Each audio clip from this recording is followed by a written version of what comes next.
श्री कुमार सब्जी जी अपना पक्ष रखें। आपका समय 12 मिनट।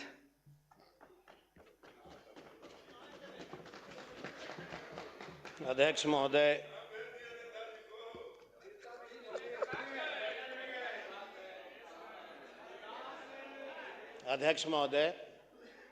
सबसे पहले मैं आपको बहुत शुभकामना देता हूं, बहुत बधाई देता हूं। 56 वर्ष के बाद एक अति पिछड़ा का बेटा इस सदन के अध्यक्ष पे विराजमान हुए हैं। हम अपनी पार्टी की ओर से और बिहार के तमाम अति पिछड़ा दलितों के तरफ से आपको हम बहुत शुभकामना देते हैं। महोदय, हम चौथी बार इस सदन के सदस्य बने हैं।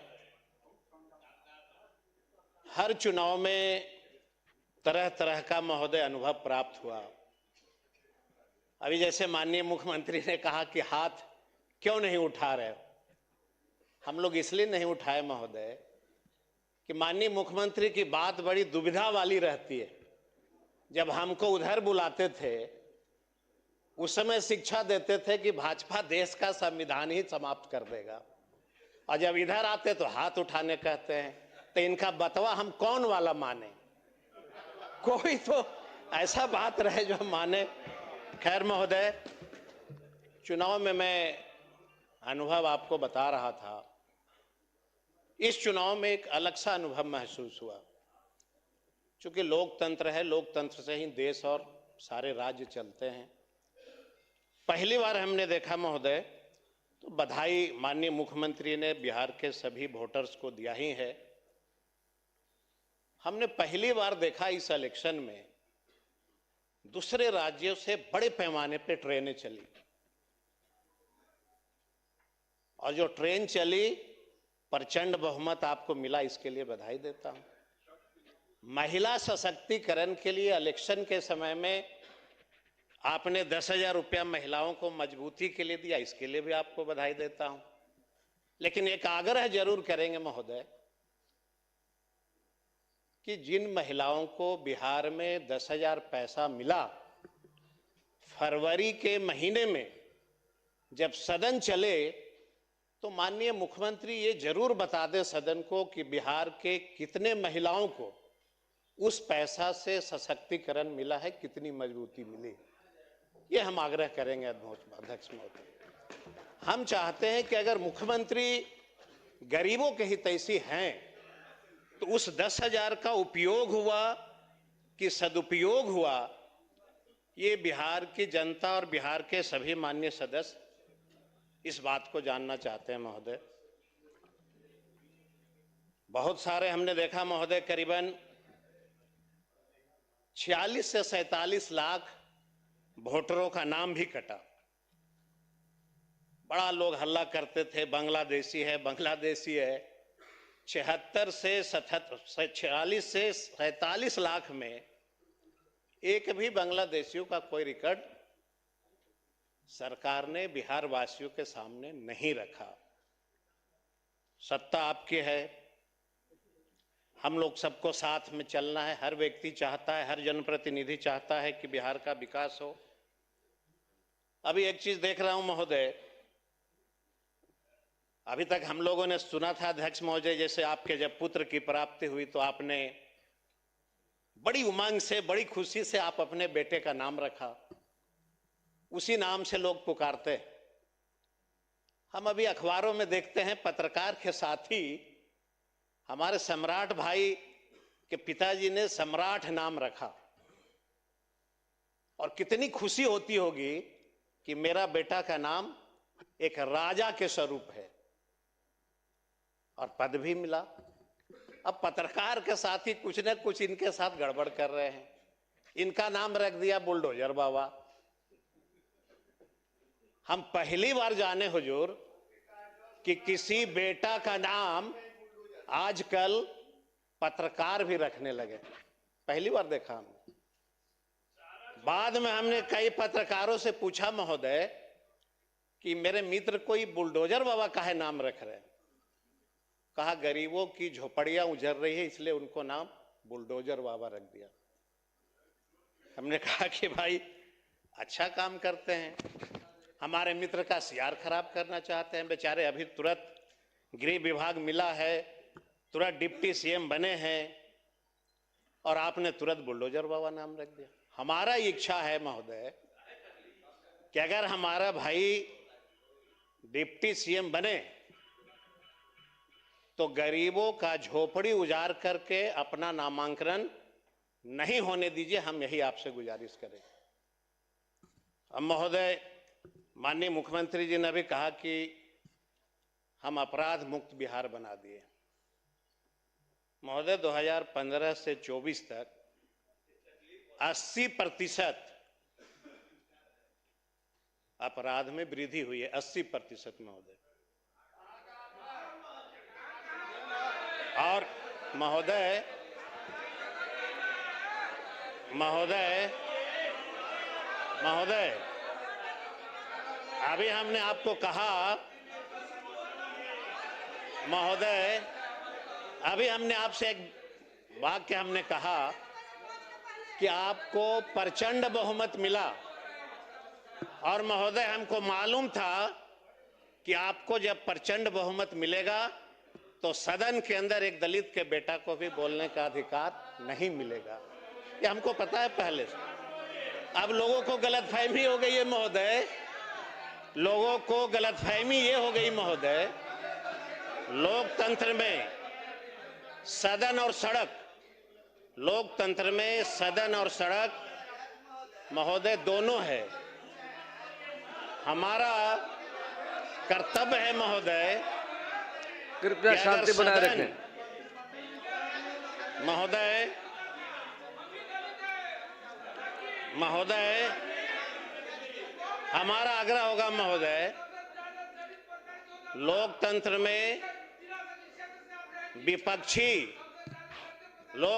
में विपक्षी सरकार का अंग होता है। अगर आपको प्रचंड बहुमत प्राप्त हुआ तो यह तय मानिए कि सड़क जो है सूनी पड़ी है, और जब सड़क सूनी हो जाती है महोदय तो सरकार जो होती है वो बेकाबू हो जाता है। लेकिन हम आपको इस सदन के माध्यम से वचन देता हूं बिहार की जनता को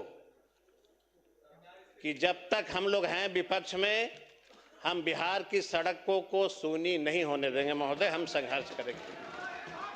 आप अपना पक्ष रखें, आपका समय निर्धारित है, कृपया टोका टोकी न करें।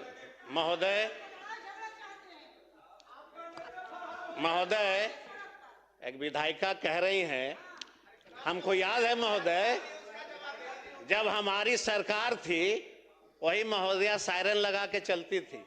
आज हम ही को कह रही हैं कि लड़ाई करना चाहते हैं। हम बहुत ज्यादा हम नहीं बोलना चाहते हैं आपको महोदय। माननीय मुख्यमंत्री ने कहा कि हमने अस्पताल बनाया, इसमें कहीं से कोई दो मत नहीं है महोदय। हम माननीय मुख्यमंत्री से आग्रह करना चाहते हैं महोदय, आप भी वहां से लगातार 40 वर्षों से एमएलए हैं महोदय, अभी अध्यक्ष पद पे विराजमान हुए हैं। एक बार गया का अस्पताल जरूर अपने विभाग से मगध मेडिकल कॉलेज को विजिट करा लीजिए। जाने के बाद ऐसा लगता है जैसे हम लोग किसी दलित के मोहल्ले में पहुंच गए। ऐसी स्थिति है महोदय अस्पताल का, ऐसी स्थिति है महोदय कि मैं आपको बता नहीं सकता। और महोदय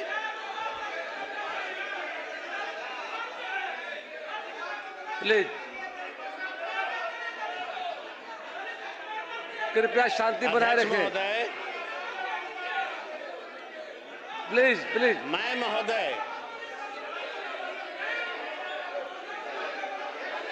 मैं आग्रह है कि शांति।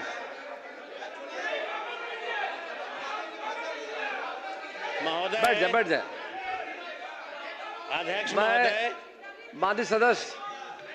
माननीय सदस्य कृपया शांति बनाए रखें।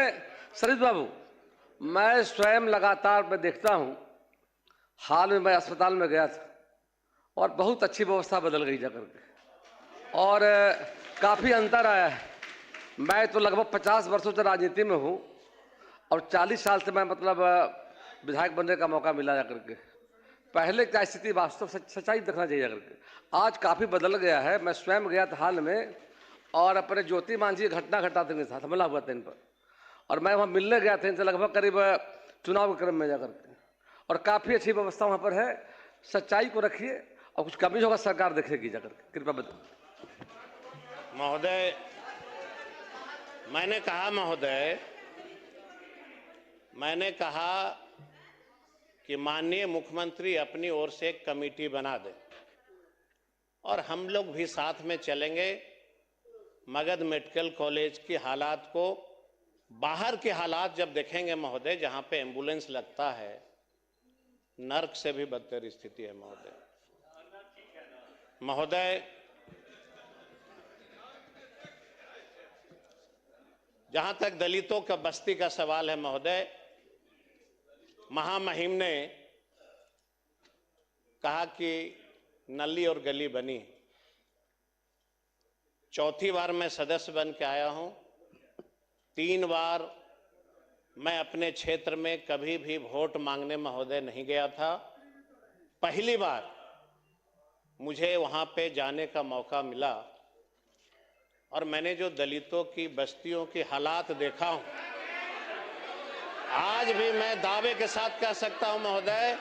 बैठ जाइए, आप बोलिए, प्लीज बैठ जाइए। रत्नेश बोलिए, बोल रहे हैं। अरे भाई बोल रहे हैं प्रसाद, बोलिए। महोदय, मैं आपके माध्यम से बोलने दीजिए ना। आपके माध्यम से बोल रहे हैं, आपके माध्यम से मैं कहना चाहूंगा, कुमार सर्वजीत को उसी दलित के कोख से ही पैदा हुआ है, क्या दूसरे जात से पैदा हुआ है? और इन्होंने मेरी अनुमति से, प्लीज, मैंने अनुमति दिया है। इन्होंने जो हरकत किया है दलितों के साथ, इसको आने वाले समय माफ नहीं करेगा दलित। बैठ जाइए, आइए बोलिए। महोदय, मैं आपसे आग्रह करता हूं महोदय कि अगर माननीय सदस्य में इतनी हिम्मत है, कल ये हमारे साथ गया जिला के 25 ऐसे दलित के गांव में चलिए। हम इनको चुनौती देते हैं महोदय कि ये चले हमारे साथ। आज भी महोदय आप गया जिला में चलेंगे, एक ऐसा कोई मुसहर जाति का गांव नहीं है जहां पर उसको नली और गली प्राप्त हुआ है। एक ऐसा कोई गांव नहीं है महोदय। आपका प्लीज, माननीय सदस्य, आपका समय पूरा होने वाला है, कृपया संक्षिप्त करें। महोदय, आधा समय तो आप ही ले लिए महोदय। महोदय, कृपया शांति बनाए रखें। महोदय, अध्यक्ष महोदय,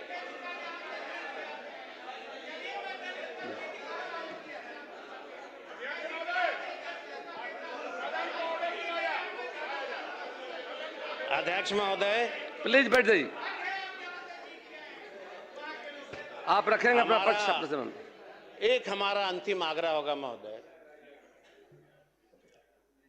कि माननीय मुख्यमंत्री जी ने गांव में, पंचायतों में +2 शिक्षा का व्यवस्था किया, लेकिन ये बड़ी चिंता का विषय है महोदय कि क्या गांव में गरीब की बेटियां +2 के बाद कॉलेज की शिक्षा ग्रहण कर रही हैं कि नहीं कर रही। हम आग्रह करेंगे माननीय मुख्यमंत्री जी से कि अगर गांव की बेटियां अगर +2 के बाद शिक्षा ग्रहण नहीं कर रही हैं, मुझे जहां तक जानकारी है महोदय, 90% बेटियां +2 के बाद कॉलेज ग्रहण नहीं कर रही हैं। हमारा जो विधानसभा है महोदय, बोधगया विधानसभा, फतेहपुर एक ब्लॉक है जहां पे महोदय गया की दूरी लगभग 80 किलोमीटर के आसपास पड़ता है, सराउंडिंग। हम माननीय मुख्यमंत्री से आग्रह करते हैं महोदय कि अगर आप बेटियों के प्रति सच में सजग हैं तो बेटियों को पढ़ने के लिए वहां पे एक कॉलेज की स्थापना करिए। हमारा पूरा इलाका जो है झारखंड से जुटा हुआ है महोदय, पूरा जंगली इलाका है महोदय। अगर वहां पे बनता है तो हम लोग को भी अच्छा लगेगा, माननीय मुख्यमंत्री का सपना साकार होगा आप महोदय। समाप्त करें, आपका समय धन्यवाद समाप्त महोदय। हुआ। माननीय सदस्य श्री राणा रणधीर जी, आपका समय 10 मिनट है। अध्यक्ष महोदय, अवसर देने के लिए धन्यवाद। सर्वजीत जी हमारे मित्र हैं, हम लोग कॉलेज में साथ साथ पढ़े हैं। मैं अच्छे से उनके विषय को सुना हूं, एक विषय का जवाब दूंगा। अध्यक्ष महोदय, सबसे पहले आपको बधाई है, धन्यवाद है कि आपको सर्वसम्मति से अध्यक्ष चुना गया है 18वीं विधानसभा में।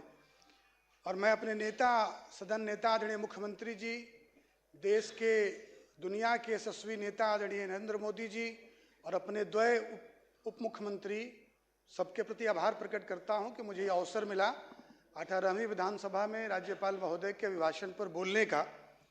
और सबसे ज़्यादा आभार मैं मधुबन की महान जनता का करता हूं अध्यक्ष महोदय, जिसके आशीर्वाद ने, जिसके वोट ने मुझे चौथी बार सदन में भेजा है और राज्यपाल महोदय के अभिभाषण पर अपना पक्ष रखने का अवसर दिया है। अध्यक्ष महोदय, बिहार ने विकास की एक लंबी यात्रा तय की और अध्यक्ष महोदय, मैं आपके सामने कहना चाहता हूं कि मंजिलें और लक्ष्य, कहते हैं कि मंजिलें और लक्ष्य बड़े जिद्दी होते हैं, मंजिलें और लक्ष्य बड़े जिद्दी होते हैं, हासिल कहाँ नसीब से होते हैं, पर वहां तूफान भी हार जाती हैं जहां कश्तियां जिद पे होती। अध्यक्ष महोदय, माननीय मुख्यमंत्री जी के लिए कहना चाहता हूं कि जीतने का हुनर हमने उस सूरज से सीखा है, जीतने का हुनर हमने उस सूरज से सीखा है जो अंधेरे को चीर कर जग में उजियाला कर देता है। और अध्यक्ष महोदय, बिहार में आज 18वीं विधानसभा है। ये बिहार की जो यात्रा रही अध्यक्ष महोदय, ये 8 बार राष्ट्रपति शासन लगा है बिहार में और 17 चुनाव के बाद ये 18वीं विधानसभा में हम सब आज विधानसभा में ऐतिहासिक बहुमत के साथ, ऐसा बहुमत जिसमें बिहार की माताओं का, नारी शक्ति का, युवाओं का, पूरे बिहार के लोगों का ऐसा मैंडेट है कि विपक्ष के मित्रों को पता ही नहीं चल रहा है कि वो क्या कहें, क्या बोलें एक एक विषय पर। और अध्यक्ष महोदय, माननीय मुख्यमंत्री जी के लिए कहना चाहता हूं, हम सब नई पीढ़ी के लोग हैं। मैं सदन के सामने एक तथ्य रखना चाहता हूं, सदन को अच्छा लगेगा कि पहली बार 18वीं विधानसभा में 94 ऐसे माननीय सदस्य हैं जो जीत कर आए हैं, उनका बहुत स्वागत, अभिनंदन है। दूसरी बार जीतने वाले ऐसे 60 लोग हैं, तीसरी बार जो जीत कर आए हैं ऐसे 40 लोग हैं, चौथी बार जीतने वाले 18 लोग हैं, पांचवी बार जीतने वाले 11 लोग हैं, छठी बार जीतने वाले 12 लोग हैं और 7वीं बार जीतने वाले 3 लोग हैं, 8वीं बार जीतने वाले 3 लोग हैं, 9वीं बार जीतने वाले माननीय अध्यक्ष महोदय और आदरणीय विजेंद्र यादव जी, जिनको देखकर हम सब पूरा सदन सीखता रहता है, और 10वीं बार जीतने वाले एक सदस्य आदरणीय हरिनारायण बाबू।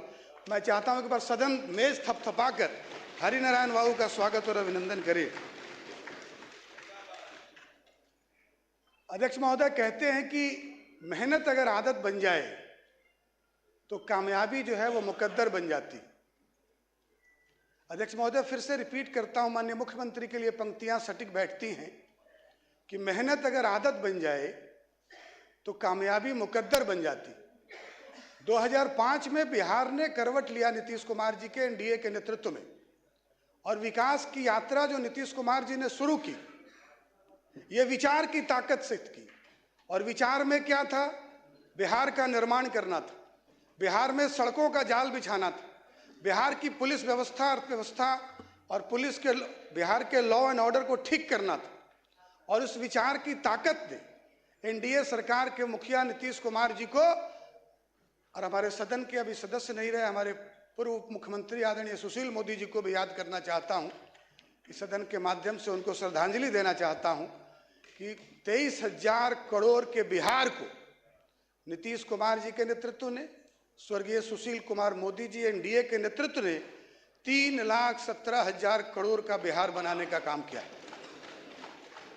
अध्यक्ष महोदय कहते हैं कि मंजिलें, और कहते हैं कि यूं ही नहीं मिलती है राही को मंजिल।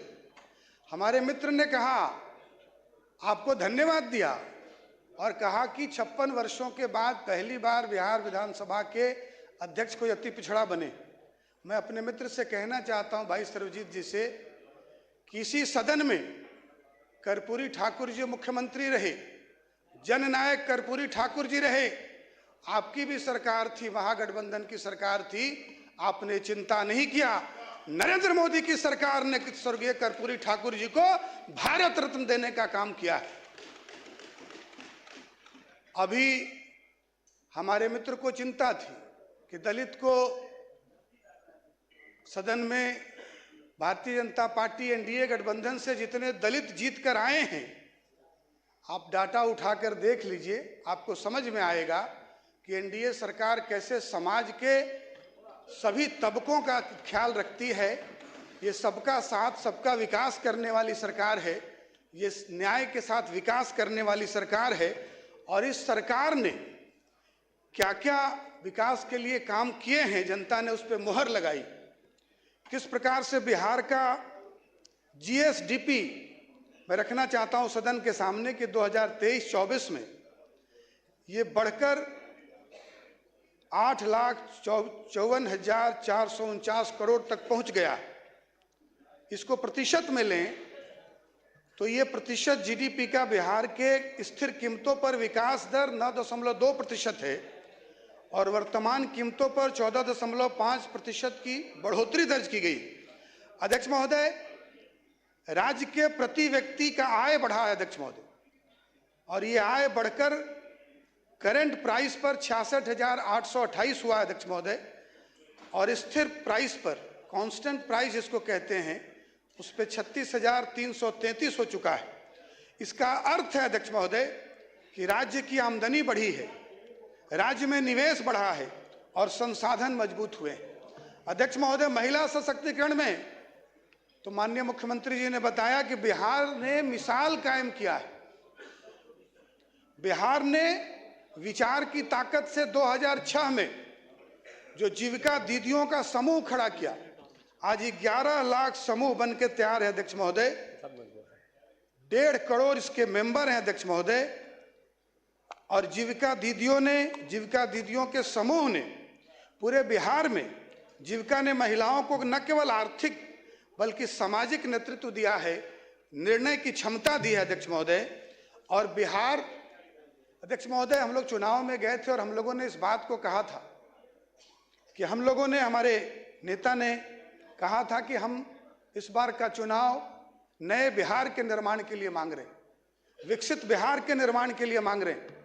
और बिहार की जनता ने जिस प्रकार का बहुमत दिया अध्यक्ष महोदय, ये इस बात को दर्शाता है कि बिहार की जनता ने एनडीए के लिए प्रचंड बहुमत देने का काम किया है। इस सदन के माध्यम से बिहार की महान जनता को भी नमन करना चाहता हूं अध्यक्ष महोदय।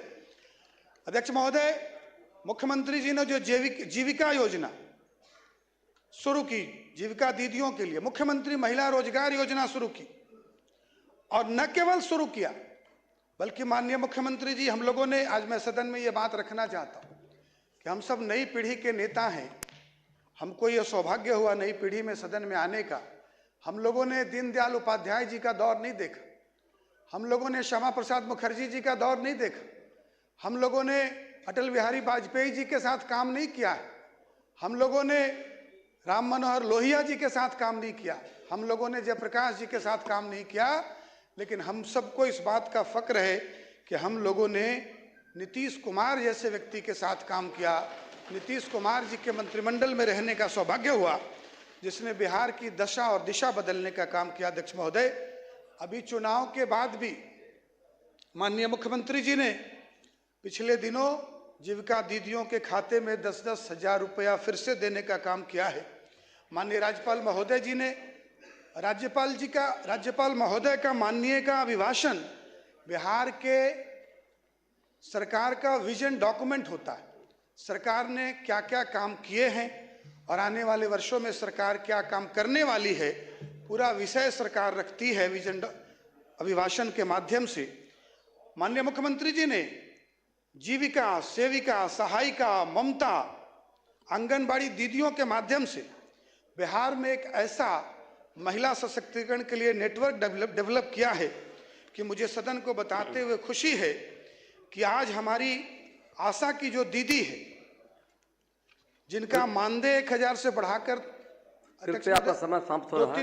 2 मिनट में अध्यक्ष महोदय बस कंक्लूड करें। उसको बढ़ाकर 3 गुना किया और करीब 1 लाख से ज्यादा हमारी आशा की दीदियों को इसका लाभ मिल रहा है। अध्यक्ष महोदय, बिहार में कौशल विकास, युवाओं को प्रशिक्षण दिया जा रहा है, रोजगार के अवसर मिले, नौकरी मिले, और सरकार ने यह तय किया है कि हम लोग आने वाले समय में 1 करोड़ नौकरी और रोजगार के साथ आने वाले 5 वर्षों में बिहार के नौजवानों को देने का काम करेंगे। अध्यक्ष महोदय, आप बिहार के कृषि मंत्री भी रहे और आपके समय में भी अध्यक्ष महोदय आपको पता होगा, मैं सदन के सामने ये पंक्तियां रखना चाहता हूं, क्योंकि मैं चंपारण की धरती से आता हूं, गांधी बाबा की धरती से। कहते हैं कि तेरे शहर का पेट मेरी गांव की मिट्टी से पलता है, तेरे शहर का पेट मेरी गांव की मिट्टी से पलता है, गौरतलब रहे कि देश अपना गांव में बसता है। अध्यक्ष महोदय, बिहार की सरकार ने कृषि रोड मैप बनाकर, अध्यक्ष महोदय आपको भी सौभाग्य हुआ कृषि कर्मण्य अवार्ड लेने का, और बिहार ने देश में सर्वाधिक 5 कृषि कर्मण्य अवार्ड लेने का काम किया। अध्यक्ष महोदय, आप भी इसके गवाह हैं अध्यक्ष महोदय। और आज किस प्रकार से सहनी समाज प्रधानमंत्री मत्स्य संपदा की योजना के तहत से किस तरह से आत्मनिर्भर बना है मछली उत्पादन में, अंडे के उत्पादन में, मीट के उत्पादन में, और किस तरह से शिक्षा, अध्यक्ष महोदय 1 मिनट, शिक्षा के बजट को बढ़ाने का काम किया गया है। अध्यक्ष महोदय, मैं अंत में ये कहना चाहता हूं कि राज्य में स्कूलों की संख्या 76,000 तक बढ़ाई गई, शिक्षा के बजट में बढ़ोतरी की गई है, स्कूलों में डिजिटल लैब, स्मार्ट क्लास, आधारभूत सुविधाओं में बड़े पैमाने पर काम हुआ है। और अध्यक्ष महोदय, अंत में ये कहना चाहता हूं कि बिहार में विकास अब सिर्फ कागज पर नहीं अध्यक्ष महोदय, धरातल पर दिख रहा है। महिलाएं सशक्त हो रही हैं, नौजवान प्रशिक्षित होकर रोजगार पा रहे हैं, गांव में सेवाएं मजबूत हुई हैं, अर्थव्यवस्था बढ़ी है। और आज इस सदन के माध्यम से मैं मुख्यमंत्री जी के नेतृत्व में आने वाले 5 वर्षों में बिहार के आर्थिक उत्थान, सामाजिक न्याय, युवा नारी शक्ति के स्वर्णिम काल होने वाले हैं। अध्यक्ष महोदय, आपको बहुत बहुत धन्यवाद, अवसर देने के लिए धन्यवाद, बहुत बहुत धन्यवाद। मैं सदन को एक महत्वपूर्ण सूचना देना चाहता हूं। मेरे विधानसभा क्षेत्र गया जी के अंतर्गत अनुग्रह नारायण मगध मेडिकल कॉलेज अस्पताल गया जी में बिहार के लोकप्रिय माननीय मुख्यमंत्री नीतीश कुमार जी के प्रयास से देश के लोकप्रिय माननीय प्रधानमंत्री श्री नरेंद्र दामोदर दास मोदी जी ने 3 एकड़ में पुराने के अलावा सुपर स्पेशलिस्ट अस्पताल मगध क्षेत्र के नागरिकों के लिए बेहतर स्वास्थ्य सुविधा उपलब्ध कराने के लिए 200 करोड़ के लागत से 1 साल पहले भारत सरकार के माननीय केंद्रीय स्वास्थ्य मंत्री श्री JP नड्डा जी गया जी आए थे और उन्हें अपने हाथों से 3 एकड़ में बना अस्पताल जो हमारा है, उन्हें एक नया शुरू हो गया जाकर के है। उसमें माननीय उप मुख्यमंत्री सम्राट चौधरी जी आए थे, विजय कुमार सिन्हा जी आए थे, माननीय मंत्री मंगल पांडे, शरण कुमार आए थे। यानी हमारे क्षेत्र में पुराना अस्पताल था ही, और माननीय मुख्यमंत्री जी के प्रयास से देश के माननीय प्रधानमंत्री जी ने मगध क्षेत्र के लोगों के लिए बेहतर स्वास्थ्य सुविधा के लिए 3 एकड़ में 200 करोड़ का लागत से अस्पताल शुरू कराने का काम किया है। अब सदन को बताना चाह रहे थे, इसलिए सरजीत भाई को मालूम भी रहे, आप जाके जरूर देखें जा करके। उसमें आप नहीं गए होंगे, पुराने वाले में जा रहे होंगे। तो नया जो बना है बहुत शानदार बना जा करके है, जिसकी प्रशंसा हर जगह हो रही है। आगे हम बिल्कुल मैं चलूँगा, सदन के बाद सदन समाप्त होता है, मैं साथ चलूँगा आपके जाकर। माननीय सदस्य श्री मनोहर प्रसाद सिंह जी, आपका समय 3 मिनट है। एक चीज जो इस सदन में महसूस हो रहा है कि आपके आसन पर आते ही गया का मामला, गया के सदस्य, गया के मुद्दे ही सदन पर हावी हो गए।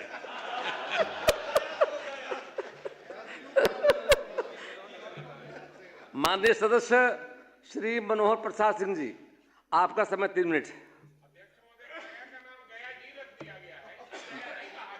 बिहार सरकार ने रखा है। धन्यवाद दीजिए माननीय मुख्यमंत्री जी को। माननीय अध्यक्ष महोदय, मैं महामहिम राज्यपाल महोदय के अभिभाषण पर आए धन्यवाद प्रस्ताव पर मेरा विनम्र विरोध है। महोदय, इस अभिभाषण में ऐसी कोई बात नहीं है जिसके लिए प्रशंसा की जाए। सिर्फ वादे ही हैं और वादे का क्या कुछ कहना नहीं है। और तेरे वादे पर जिए हम तो ये जान झूठ जाना कि खुशी से मर न जाते अगर एतवार होता। हम लोग कोई एतवार तो है नहीं इस पर। महोदय, कहा गया कि यह कानून का राज्य है, कानून का शासन है, तो अगर बिना वैकल्पिक व्यवस्था किए किसी गरीबों की झोपड़ियों और फुटपाथी दुकानों को बुलडोजर से ढा देना ही अगर कानून का राज है तो मैं समझता हूँ कि यह उचित नहीं कहा जा सकता है। महोदय, यह आत्मप्रशंसा के अतिरिक्त कुछ नहीं है। महोदय, कहा गया कि 1,26,000 पुलिसकर्मियों की संख्या और 1,380 थाने खोले गए। मैं समझता हूँ कि अगर गृह मंत्री निःशुल्क प्राथमिकी दर्ज कराने की व्यवस्था कर दें तो यह बिहार वासियों के लिए अहोभाग्य, क्योंकि बिना पैसे का कोई FIR नहीं होता है। महोदय, स्वास्थ्य के विषय में कहा गया कि पहले शुरुआती समय में 39 मरीज आते थे। मैं समझता हूँ कि यह सरकार की शुरुआत कहाँ से है, क्योंकि 20 वर्षों से तो यही सरकार है, माननीय नीतीश कुमार जी की ही सरकार है, तो शुरुआत कहाँ से है। महोदय, जहाँ अस्पतालों में न डॉक्टर है, न नर्स है, न दवाइयाँ न प्रसव की व्यवस्था है, न एम्बुलेंस है, ऑक्सीजन की भी व्यवस्था नहीं है। सरकार 27 जिलों में नए मेडिकल कॉलेज खोलने की बात कह रही है। तो इसके लिए मैं यही कहना चाहूँगा कि हमको मालूम है जन्नत की हकीकत, लेकिन दिल को बहलाने को गालिब ख्याल अच्छा है, क्योंकि खाली पुलाव दिया जा रहा है। महोदय, सड़कें बनी है, इसमें निसंदेह सड़कें बनी है, लेकिन 29 से 30 पुल के ध्वस्त होने का कीर्तिमान भी इसी सरकार में मिला है, इसी सरकार को मिला है। और यह सरकार इसलिए भी इस पुल और ध्वस्त होने का एक कारण है जो उसकी गुणवत्ता में कमी है। महोदय, हमारे यहाँ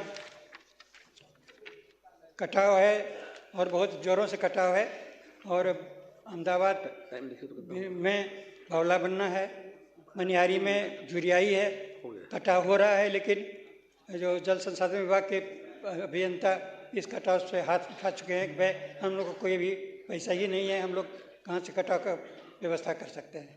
यह महोदय, यह बहुत बड़ी व्यवस्था है कि अगर नहीं होगी तो पूरा का पूरा गांव कट जाएगा, और जो सरकार ने अभी भी जो व्यवस्था की है उसका भी खत्म हो जाएगा। महोदय, अंत में मैं ये कहना चाहता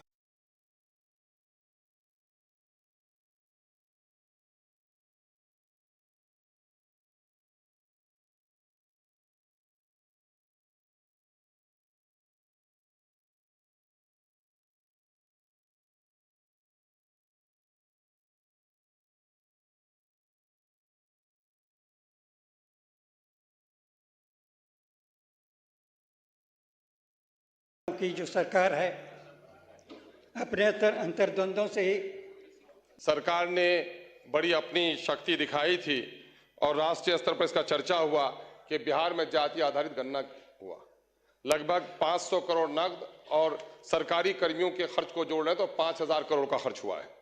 लेकिन आज जिन लोगों को सर्वे इसलिए कराया गया था कि जिन लोगों की हालत खराब है उनको अच्छा किया जाए, लेकिन उसमें अकलियतों की 2 लाख नौकरी और शेड्यूल कास्ट की 1 लाख नौकरी खत्म कर दी गई है, उस पर कोई चर्चा नहीं हुआ।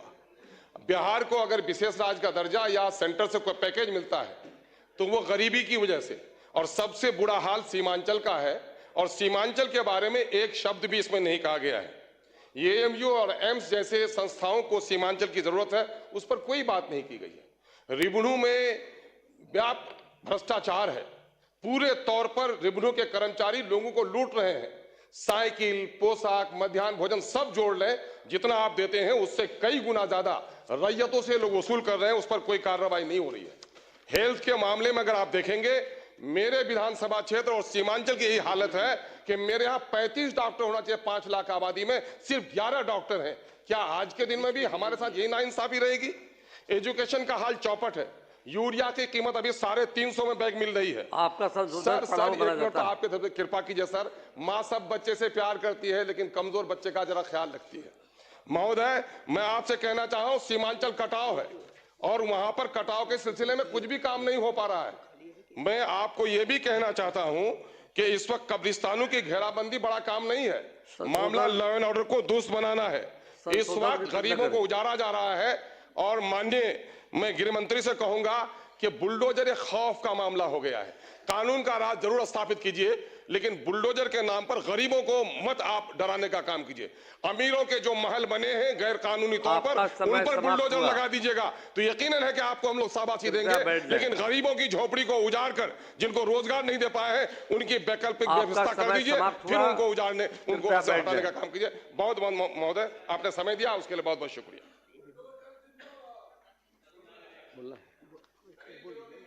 आपका संशोधन पढ़ा हुआ माना गया है। माननीय मुख्यमंत्री श्री विजय कुमार सिन्हा जी।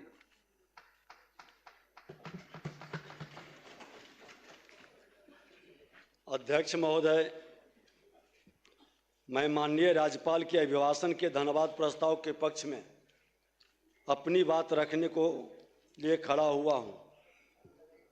महोदय, छठ महापर्व के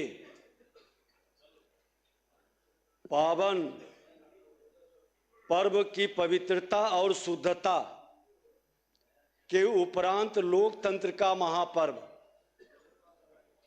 बिहार की जनता को एक बड़ा अवसर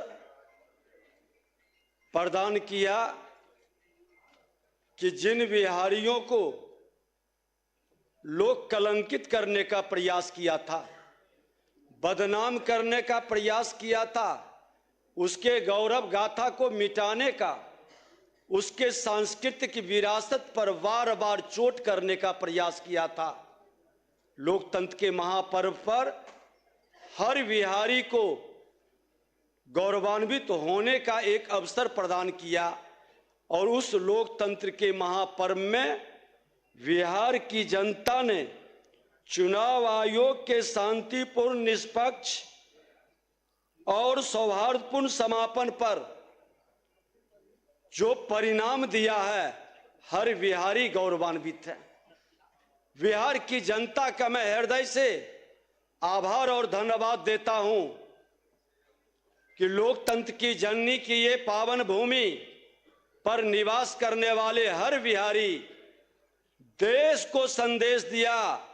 लोकतंत्र में विश्वास रखने वाले के सामने एक नजीर पेश किया कि जो भ्रम का वातावरण बनाते हैं, फ्रॉडिज्म की राजनीति कर, जाति के जहर के लहर के कहर से सामाजिक सौहार्द को बिगाड़ते हैं, उसको भी सबक सिखा दिया। ये बिहार की जनता लोकतंत्र को किस रूप में मजबूती प्रदान किया है। महोदय, मैं पक्ष विपक्ष के माननीय सदस्यों के साथ तमाम लोकतंत्र को मजबूती प्रदान करने वाले लोगों को भी बधाई और धन्यवाद देता हूं। महोदय, इस बार का चुनाव कई मायने में ऐतिहासिक रहा। जन भागीदारी के मामले में इसने इतिहास रचा। करीब 68% लोगों ने अपने मताधिकार का प्रयोग किया। नारी शक्ति की भागीदारी ने देश के सामने एक नजीर पेश किया। 70% से अधिक महिलाओं की भागीदारी इस बिहार की धरती शक्ति की भूमि पर माता को गाली देने वाले लोगों को भी तमाचा मारा। जिनने माता को गाली दिया, देश के प्रधानमंत्री के मां को गाली दिया, उनको भी सबक सिखा दिया। जिसने हमारे लोक आस्था के महापर्व छठ मैया को ड्रामा कहा, बिहार के लोक आस्था के महापर्व छठ मैया को ड्रामा कहा। छठ मैया का प्रकोप आज सदन में सिमट गए एक कॉर्नर में। छठ मैया जैसे पर्व पर हमारी रामचरित्र मानस पर प्रश्न उठाने वाले आज मां जानकी की धरती की शक्ति जगी है। और अयोध्या भक्ति की भूमि अगर जो है तो मेरा मां जानकी का धरती शक्ति की भूमि है। और शक्ति ने जगा, उन महिलाओं ने आशीर्वाद दिया। देश के प्रधानमंत्री नरेंद्र मोदी जी, बिहार के मुख्यमंत्री जी के नेतृत्व को वह जनादेश मिला है। अब भी समय है, सबक ले लें, अपने अस्तित्व को बचा लें। आज विकास की गति जिस ढंग से बढ़ी है, जनादेश हमारे डबल इंजन की सरकार को अभूतपूर्व विजय दिलाया है। किसी सरकार के 2 दशक तक सत्ता में रहने के बाद इस प्रकार का बहुमत मिलना, जन आशीर्वाद का ऐसा प्रचंड ज्वार उमरना हमें सुख और संतोष ही प्रदान नहीं करता है। राजनीति के पाठशाला में पढ़ने वाले सबक लेने की भी जरूरत है। हर राजनीति करने वाले को इससे सबक लेना चाहिए। साथ ही आदरणीय प्रधानमंत्री जी और बिहार के मुख्यमंत्री जी को ये यशस्वी नेतृत्व पर हमें गर्व है कि जो कहते हैं सो करते हैं, फ्रॉडिज्म की राजनीति नहीं करते हैं। और जनता ने उस पर विश्वास व्यक्त कर करके अपना आशीर्वाद दिया। डबल इंजन की सरकार का महोदय, आज माननीय मुख्यमंत्री जी ने आगे की भावी कार्य योजना पर भी प्रकाश डाल दिया।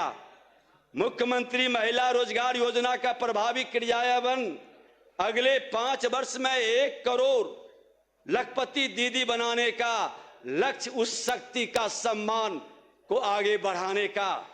मिशन करोड़पति के तहत चिन्हित महिला उद्यमियों को करोड़पति बनाने की दिशा में एक नया प्रयास किया जाएगा।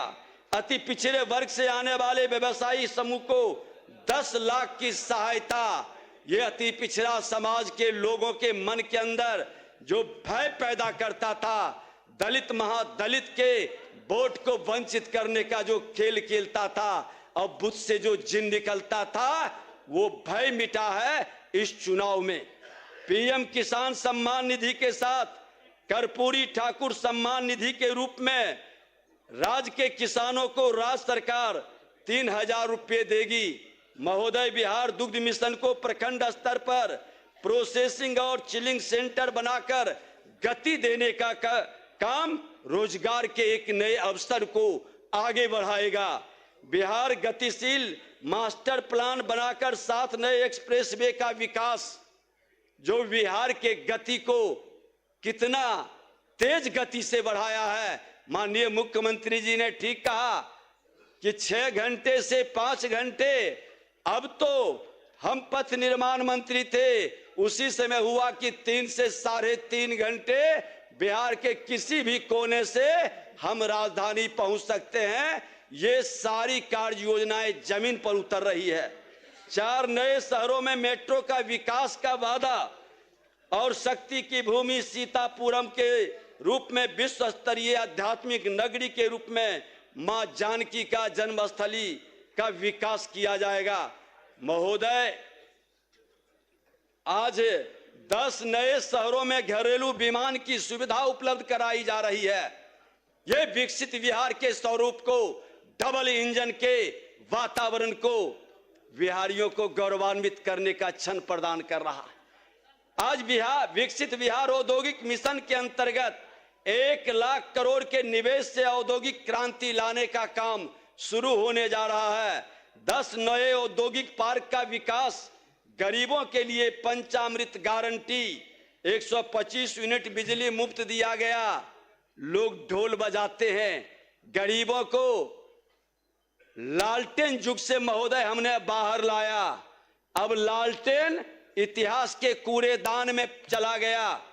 लालटेन वाले लोग भी अब लालटेन अपने घर में नहीं रखते, अब एलईडी का उपयोग करते हैं। ये परिवर्तन बिहार के अंदर है महोदय। 5 लाख का मुफ्त इलाज, 50 लाख नए मकान और मुफ्त राशन, गरीब को भूख से मरने नहीं दिया जा रहा है। ये विकसित बिहार के स्वरूप में एक मजबूत नींव रखी गई है। आज सामाजिक सुरक्षा पेंशन महोदय किस तरह से लोगों की भावनाओं का सम्मान करते हुए 400 से 1100 रुपए बढ़ाया गया। कृषि निर्यात को दुगना करने का लक्ष्य रखा गया। 5 मेगा फूड पार्क बनाने का और बिहार को दक्षिण एशिया का टेक्सटाइल हब बनाने के संकल्प से हमारे रोजगार के अवसर बढ़ेंगे महोदय। आज 100 एमएसएमई पार्क तथा 50,000 से अधिक कुटीर उद्यमों को बढ़ावा देकर वोकल फॉर लोकल को बुलंद करने का एक नया काम शुरू हो रहा है महोदय। विश्व स्तरीय मेडिसिटी तथा स्पोर्ट्स सिटी का विकास महोदय आज जिस तरह से किया जा रहा है, बिहार में रहने वाले लोग गौरवान्वित होंगे महोदय।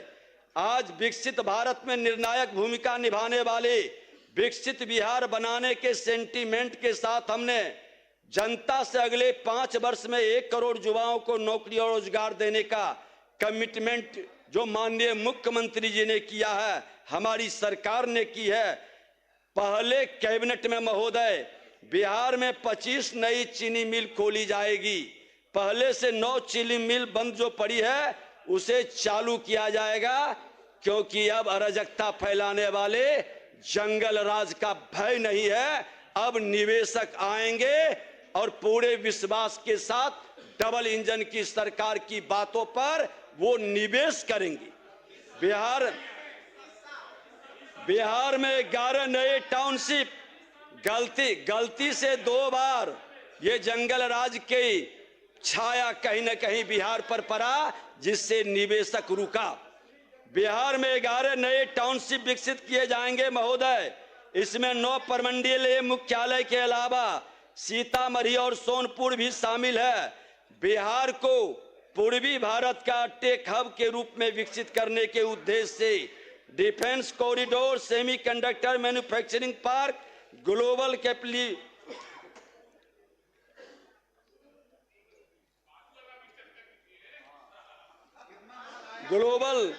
Centre, mega tech city, fintech city का स्थापना का निर्णय लिया गया।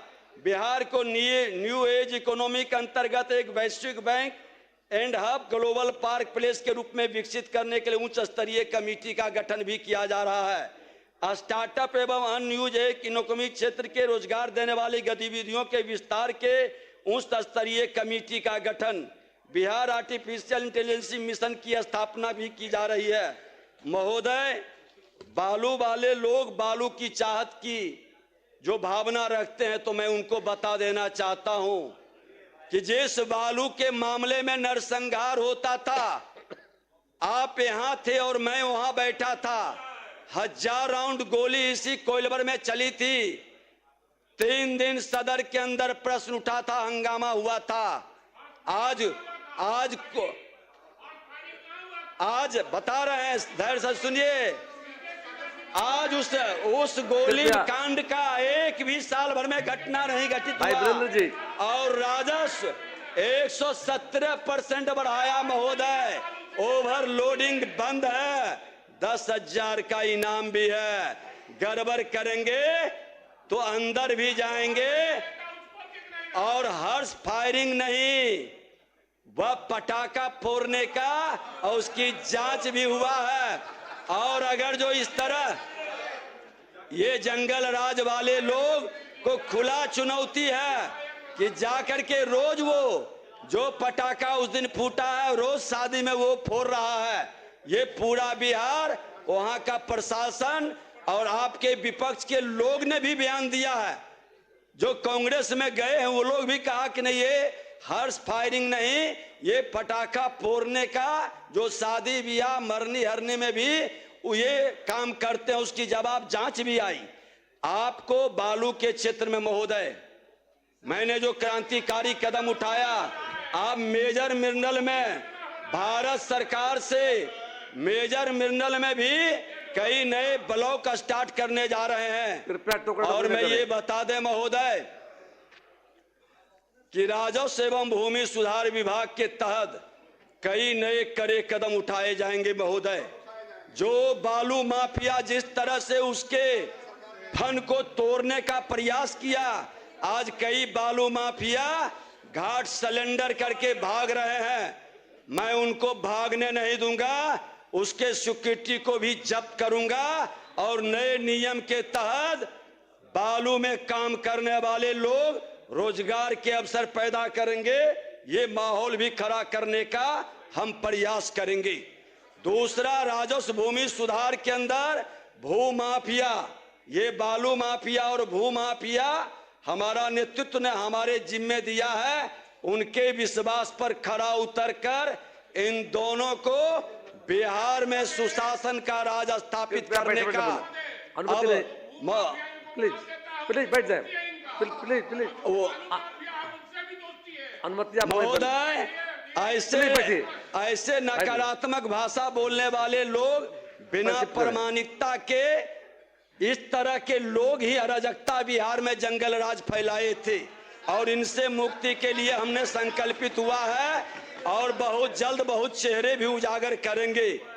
जिनका खेल बालू माफिया, भू माफिया या दारू माफिया, मैं शोर नहीं मचाता, जमीन पर काम करके उनके छाती पर बुलडोजर चलाएंगे ताकि उनको सबक मिल सके।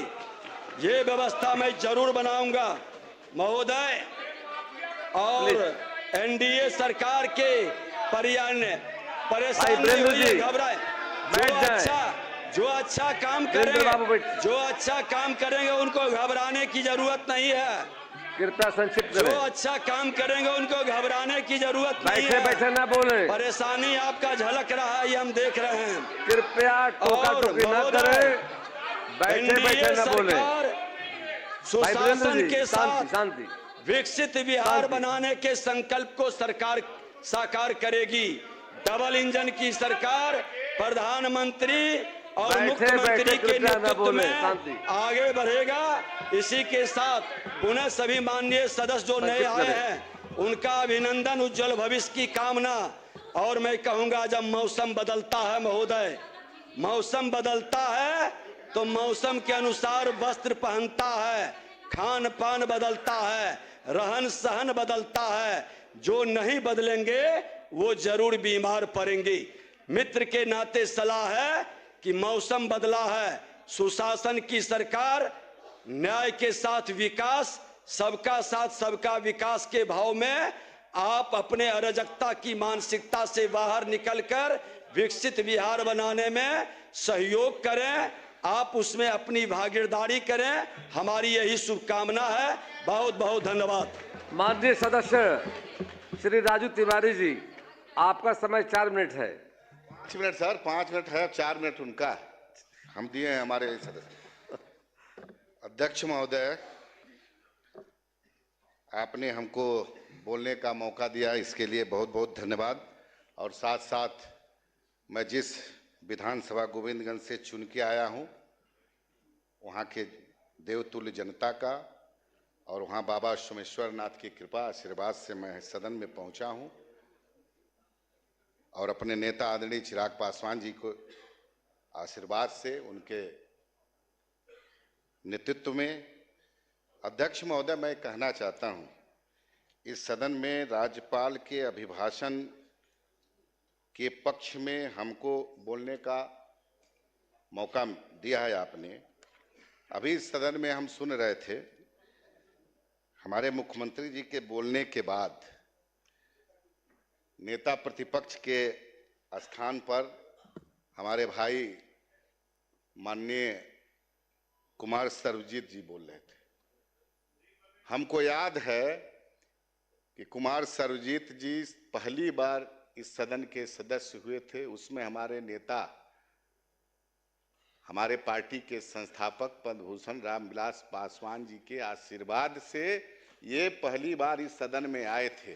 तो हमको बड़ा अच्छा लगता कि ये हमारे संस्थापक पद्म भूषण रामविलास पासवान जी के प्रति भी थोड़ी कृतज्ञता व्यक्त कर दिए होते तो बड़ा खुशी होता सर्वजीत जी से। लेकिन ये लगातार सरकार की नीति, अरे भाई सरकार 20 साल से माननीय मुख्यमंत्री जी के नेतृत्व में काम कर रही है और देश में ऐसा मुख्यमंत्री हमारे माननीय मुख्यमंत्री जी हैं जिनकी लोकप्रियता दिन प्रतिदिन बढ़ रही है और जनता ने उनको हमेशा आशीर्वाद दिया है। और जनता है, लोकतंत्र की मालिक बिहार की जनता, और सब 5 साल के बाद जनता जनार्दन के दरबार में आप लोग हमेशा वहां पे मुंह के खाते हैं।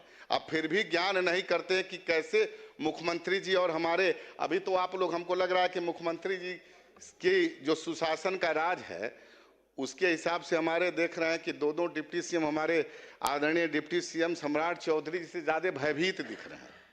हमको समझ में नहीं आता है भाई। आप बात करते हैं गरीब की झोपड़ी जो उसको ढहाने की, कहीं ऐसा कुछ नहीं होगा। सरकार गंभीर है और सरकार पहले से तय कर चुकी है जिन गरीबों के पास अगर जमीन नहीं होगा उसको जमीन दिया जाएगा और उनको घर भी बना करके दिया जाएगा। सरकार गरीबों का कभी भी झोपड़ी नहीं उजड़ने देगी, इसकी चिंता आप लोग मत करिए। सरकार इसके लिए एकदम संकल्पित है। हाँ, भय उनको जरूर है। जो कुछ लोग सरकारी जमीन कब्जा किए हैं, अवैध रूप से बनाए हैं, जो पुराना 2005 से पहले का जो उन लोग का है, उन लोग भयभीत हैं। भयभीत होना भी चाहिए। कानून का राज जब होगा तो ऐसे लोगों को भयभीत होना चाहिए। इसमें हमारे उप मुख्यमंत्री जी दोनों बैठे हैं, हमारे और भी बड़े वरिष्ठ माननीय मंत्री जी लोग बैठे हैं। तो आजकल मीडिया में जो देख रहे हैं कि सम्राट जी का बुलडोजर, हमारे बुलडोजर, उसका भय होना भी जरूरी है। और आप लोग भयभीत रहिएगा तो निश्चित रूप से बिहार में कानून का राज होगा। महोदय, मैं देख रहा हूं कि पहली बार इस सदन में हमारे नेता तेजस्वी जी, नेता प्रतिपक्ष, हमको लगता है कि ये पूरा अपना चुनावी घोषणा पत्र है। अभी हमारे सीनियर हम लोग के आदरणीय मंत्री जी बोल रहे थे कि पता नहीं किस नियमावली 89, ये पूरा घोषणा पत्र है। अरे भाई, ये घोषणा पत्र को अभी जनता जनार्दन ने विधिवत रूप से खारिज कर दिया है। जनता मालिक है, ये समझने की आवश्यकता है। प्रधानमंत्री जी बोल चुके हैं, आप लोग कभी बिहार के मुद्दे पर, बिहार वासियों के मुद्दे पर कभी अपनी बात नहीं रखते। और बिहार में काम आप देख लीजिए, किस क्षेत्र में जहां भी जाइएगा काम हो रहा है। मुख्यमंत्री जी के नेतृत्व में डबल इंजन की सरकार है। कभी देश में 1 एम्स 2 एम्स होता था, आज बिहार में 2 एम्स हैं। आज कितने मेडिकल कॉलेज हैं? हमको लग रहा है कुछ जिला बचा हुआ है जहां मेडिकल कॉलेज नहीं बन रहा है, सब जगह बन जाएगा। बिजली व्यवस्था, हम आपकी बात, आप अपनी बात रखिएगा। बिजली की व्यवस्था आप वो दिन याद करिए बिहार में। अरे गांव की बात तो छोड़ दीजिए, शहर में बिजली व्यवस्था होती थी तो हमको लगता था एक बार आंधी आती थी तो हमको लग रहा है 1 हफ्ता 10 दिन बिजली नहीं रहता था। गांव में तो पोल का दर्शन नहीं होता था, तार लगता था, तीसरे दिन तार गायब हो जाता था। ये सब बहुत सारे माननीय सदस्य पुराने हमारे वरीय साथी बैठे हैं, सब लोग जानते हैं। देखा है बिहार ने वो पुराना 2005 से तो काम हो रहा है। काम का जो काम के आधार पर जो जनता ने आशीर्वाद दिया है लगातार 2005 के बाद देख लीजिए, ऐसा लोकप्रिय मुख्यमंत्री हम लोग के हैं आदरणीय मुख्यमंत्री नीतीश कुमार जी, और डबल इंजन की सरकार है। देश के यशस्वी प्रधानमंत्री नरेंद्र मोदी जी हैं। इस गठबंधन में हमारे मुख्यमंत्री नीतीश कुमार जी के नेतृत्व में हम लोग चुनाव लड़े हैं। हमारे गठबंधन के नेता आदरणीय हमारे नेता चिराग पासवान जी हैं, मांझी जी हैं, उपेंद्र जी हैं। ये गठबंधन जनता की पसंद है, ये बात जान लीजिए, और काम किया है। अंत में मैं एक बहुत महत्वपूर्ण बात और रखना चाहता हूं। बहुत सारी बातें हैं, फिर मौका मिला, सब जगह बिजली हो, किसानों का हो, जो कामगार लोग हैं, सबकी चिंता करती है सरकार, और सरकार काम के प्रति जनता का आशीर्वाद मिला है। इसलिए मैं आखिरी में एक बात और मैं कहना चाहता हूं, बड़ी गंभीर बात है। मैं ब्राह्मण बिरादरी से आता हूं और ये सदन में आप हम लोग के मालिक हैं, सदन के सभी सदस्य बैठे हैं। आप अध्यक्ष महोदय, एक वरिष्ठ आईएएस जिनका नाम है सीनियर आईएएस संतोष वर्मा, किसी भी जाति के बेटी के बारे में जो गंदी बात उन्होंने बोली है, एक जिम्मेदार पद पे रहते हुए, ये निश्चित रूप से दुर्भाग्य है। मैं सदन से मांग करूंगा, किसी भी जाति किसी को बोलने का, किसी की बेटी और किसी की बहन के बारे में किसी को अधिकार नहीं है। संविधान से कानून चलता है। मैं आग्रह करूंगा सभी हमारे माननीय मंत्री, हमारे मुख्यमंत्री, हमारे सभी दल के सभी सदस्यों में कि ऐसे आईएएस जो एक बहुत जिम्मेदार पद पे हैं, संविधान के तहत देश चलता है, ऐसे लोगों पर कार्रवाई हो। इस सदन से मैं सर्वसम्मत से चाहूंगा, मांग करूंगा कि उनके ऊपर एफआईआर दर्ज किया, इतनी कठोर कार्रवाई हो कि कोई भी जाति का लोग हो, कोई भी समाज के बारे में कोई बोलने का दुस्साहस न करे। मैं ये मांग करूंगा। इन्हीं बातों के साथ मैं आपका आभार व्यक्त करता हूं और धन्यवाद करता हूं कि आपने हमको बोलने का मौका दिया। जय हिंद। आपका समय 1 मिनट है। अध्यक्ष महोदय, सरकार ने जो राज्यपाल का अभिभाषण दिलवाया, न तो उसमें न तो सत्ता पक्ष के किसी भी वक्ताओं ने इस पूरे मामले में मुख्य चुनाव आयुक्त ज्ञानेश कुमार का धन्यवाद नहीं किया। एक लतीफा अभिभाषण के अंदर था कि हमारे यहां स्वतंत्र और निष्पक्ष चुनाव हुआ है, इसको हम जोक मानते हैं, जबकि पूरे देश ने देखा कि ये अब तक का भारत के इतिहास का सबसे अनफेयर चुनाव था और चुनाव के नाम पर फ्रॉड था। आदर्श आचार संहिता के लागू होने के बाद, आदर्श आचार संहिता में इस बात का उल्लेख है कि इसके लागू होने के बाद सत्ता में बैठे हुए लोग किसी तरह का पैसा नहीं दे सकते हैं, कोई सामान का वितरण नहीं कर सकते हैं, लेकिन यह हुआ चुनाव से ठीक पहले तक होता रहा। तो ये एक एक विधानसभा में 65,000 महिलाओं को पैसा देना और उसके बाद उन जीविका महिलाओं को बूथ पर जबरदस्ती अपॉइंट करना, उनको ड्यूटी देना, ये चुनाव के नाम पर मजाक बिहार में महोदय चला है। हम सरकार से कहेंगे और पूरे देश देख रहा है, पूरे चुनाव में महोदय लेवल प्लेइंग। समय समाप्त हुआ। माननीय सदस्य अजय कुमार जी, कृपया बैठ जाए। माननीय अध्यक्ष महोदय, मैं राज्यपाल महोदय का अभिभाषण जो पढ़ा गया वो सरकार के द्वारा लिखित अभिभाषण होता है, उसी को वो पढ़ते हैं। और नेता सदन अभी नहीं है, वो होते तो ज़्यादा बढ़िया होता, क्योंकि उन्होंने लंबे भाषण दिया। बिहार में 20 साल से वो राज कर रहे हैं, लेखा जोखा 20 साल का उन्होंने प्रस्तुत किया। मैं उनसे जानना चाहता था कि जब वो पहली बार आए थे, डी बंदोपाध्याय आयोग का गठन उन्होंने किया था। डी बंदोपाध्याय आयोग का गठन उन्होंने जिस मानसिकता से किया था, बिहार के अंदर गरीबों का गरीबी दूर हो, भूमिहीनों को जमीन मिले, इनका ड्रीम सपना कहां वो चला गया? उन्हें जवाब देना चाहिए। किनके दबाव में डी बंदोपाध्याय आयोग के पूरे रिपोर्ट को उन्होंने ठंडे बस्ते में डाला है? बिहार के सामंतों के दबाव के सामने उन्होंने घुटना टेक दिया और उसको ठंडे बस्ते में डाल दिया। दूसरी बात मैं कहना चाहता हूं सर, कि जो शिक्षा के बारे में बहुत बात की गई है और शिक्षा मंत्री जी बैठे हुए हैं, +2 का पढ़ाई सभी ग्रामीण इलाकों में हर पंचायत में शुरू हो गया। भवन भी सभी जगह नहीं है, इंफ्रास्ट्रक्चर नहीं है, और +2 का साइंस और आर्ट की पढ़ाई शुरू हुई। कॉमर्स की पढ़ाई को कहां सरकार रोक करके रख दिया, ये बताना चाहेंगे अपने जवाब में। आखिरी सर एक शब्द बोल करके मैं खत्म कर रहा हूं। स्वास्थ्य विभाग का बहुत बड़े बड़े भवन बन रहे हैं, उसके बारे में बहुत पीठ भी ठोका जा रहा है, लेकिन मैं जानना चाहता हूं कि जो नेशनल आंकड़ा कहता है जितने लोगों पर एक हॉस्पिटल और उसमें एक डॉक्टर होना चाहिए, क्या वो डॉक्टर सरकार देगी कि नहीं? अंत में एक अपील करते हुए, अनुरोध मतलब अपनी बात को रखते हुए, मैं ये कहना चाहता हूं कि आज गरीबों के घर को उजाड़ा जा रहा है। हाई कोर्ट का वर्डिक्ट है इसी सदन में माननीय मुख्यमंत्री जी का आश्वासन था, किसी भी भूमिहीन का घर तब तक नहीं उजाड़ा जाएगा जब तक कि उसको पुनर्वासित नहीं किया जाएगा। मैं इन्हीं शब्दों के साथ आपका शुक्रिया कहते हुए अपनी बात आनंद जी।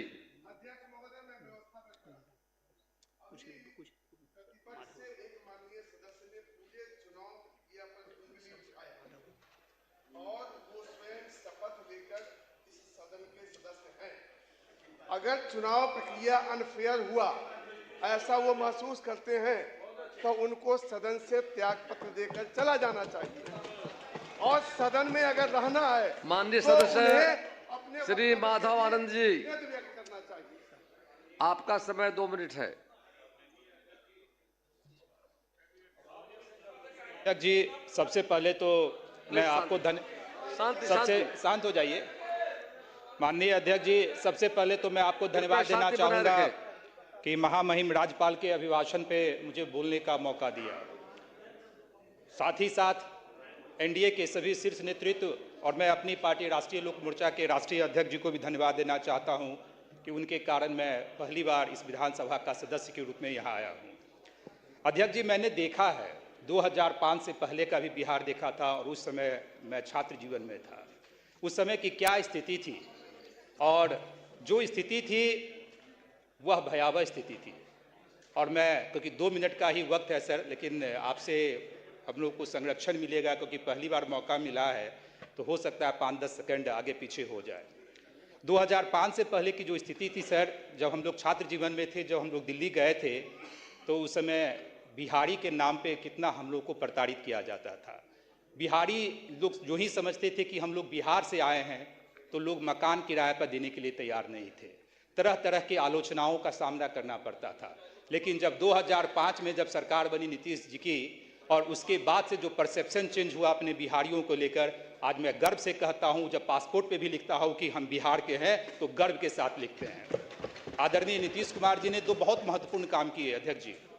एक तो जंगल राज से बिहार को बाहर निकाला और दूसरा हर घर में जो है सो बिजली पहुंचाने का काम किया। 2005 से पहले हम लोग भी जब गांव जाते थे तो लालटेन में पढ़ना पड़ता था। अब तो मुझे लगता है लालटेन की कहीं आवश्यकता नहीं है। थोड़े बहुत घर में जो लालटेन की आवश्यकता है वही लालटेन के समर्थक हो सकते हैं और हर घर में जैसे बिजली आदरणीय नीतीश कुमार जी ने पहुंचाने का काम किया। यह जो 5 साल का कार्यकाल है, जो अपनी एनडीए की सरकार है, मुझे पूर्ण विश्वास और मेरी पार्टी को भी पूरा विश्वास है, यह जो 5 साल होगा बिहार के विकास का स्वर्णिम काल होगा। बहुत सारे युवा साथी यहाँ आए हैं चुन के, सबका लाभ मिलेगा। और जिस तरह कैबिनेट की पहली बैठक में ही जिस तरह की योजनाओं को जैसे अनाउंस किया गया, चीनी उद्योग को बढ़ावा देने के लिए, और मैं एक बात कहना चाहता हूं नए गृह मंत्री जी से, अगर राज्य के हित में कोई भी निर्णय लेने पड़े, थोड़ा बहुत कठिनाई लोगों को हो सकती है, लेकिन लंबे टर्म के लिए सबको फायदा मिलेगा। आप लेते रहिए और बिहार का विकास इसी तरह करते रहिए। जय हिंद। माननीय मंत्री संसदीय कार्य विभाग, माननीय मंत्री संसदीय कार्य विभाग विजय चौधरी जी। अध्यक्ष महोदय, जो अभी जिस प्रस्ताव पे हम लोग चर्चा कर रहे हैं, महामहिम ने जो हम लोगों के संयुक्त अधिवेशन को संबोधित किया है, हम भी जो प्रस्ताव है और माननीय मुख्यमंत्री जी ने जो बातें कही हैं, हम भी उस प्रस्ताव के पक्ष में बोलना के लिए हम खड़े हुए हैं। और महोदय, प्रस्ताव के पक्ष में इसलिए बोल रहे हैं कि ये कोई सिर्फ एक परंपरा नहीं है कि महामहिम आते हैं और संयुक्त अधिवेशन को संबोधित करते हैं। ये सिर्फ परंपरा का निर्वहन नहीं है, बल्कि एक बड़े संवैधानिक सिद्धांत का प्रतिपादन है। महोदय, हमारा संविधान कहता है कि राज्य की, या केंद्र में भी वही चीज़ है कि राज्य की कार्यपालिका विधायिका के प्रति जिम्मेदार होगी और महामहिम कार्यपालिका के प्रधान होते हैं। उस हैसियत से जब कभी कोई नए सदन का गठन होता है या फिर प्रतिवर्ष जब साल का पहली बैठक होती है सदन की, उसमें महामहिम आके सरकार की नीतियों को, कार्यक्रमों को, उपलब्धियों को, भविष्य की योजनाओं को सदन में बताते हैं। मतलब कार्यपालिका के प्रधान होने के नाते वो विधायिका के प्रति उत्तरदायित्व का परिचय देते हैं कि हम आपको जवाब देने के लिए बाध्य हैं, इसलिए हम आपको सारी जानकारी दे रहे हैं। ये संवैधानिक जो सिद्धांत है उसका प्रतिपादन होता है और इसके लिए महामहिम आए थे महोदय, और हम लोग महामहिम के शुक्रगुजार इसलिए हैं और हम लोगों ने धन्यवाद का प्रस्ताव इसलिए दिया है कि उन्होंने जो बातें कही, जो जिस सरकार की योजनाओं की चर्चा की है, उपलब्धियों की भी चर्चा की है, भविष्य की योजनाओं की भी चर्चा की है, और सच पूछते हैं अध्यक्ष महोदय तो 20 साल के उपलब्धियों को जिस रूप में महामहिम ने अपने संबोधन में व्यक्त किया है, सदन को तो सहमत होना ही चाहिए, क्योंकि जब बिहार की जनता ने ही 20 साल की उपलब्धियों पर इतनी बड़ी मुहर लगा दी है तो सदन, हम लोग तो उसी के प्रतिनिधि हैं। जनता ने महोदय इतनी जबरदस्त मुहर लगाई कि हमारे पत्रकार मित्र लोग भी बैठे हैं, सारे चुनाव वैज्ञानिकों के, सारे चुनाव विश्लेषकों के सारे अनुमान, सारे आकलन, सारी भविष्यवाणियां पीछे छूट गए और जनता का जो मैंडेट था, जो जनादेश था हम लोगों के हुकूमत के पक्ष में, वो सारे अनुमानों से बहुत आगे निकल गया। तो ये तो अब जनता का आदेश ने ही प्रमाणित कर दिया है कि राज्यपाल ने जो कहा है वो कितना सही कहा है। ये तो जनादेश से प्रमाणित होता है महोदय।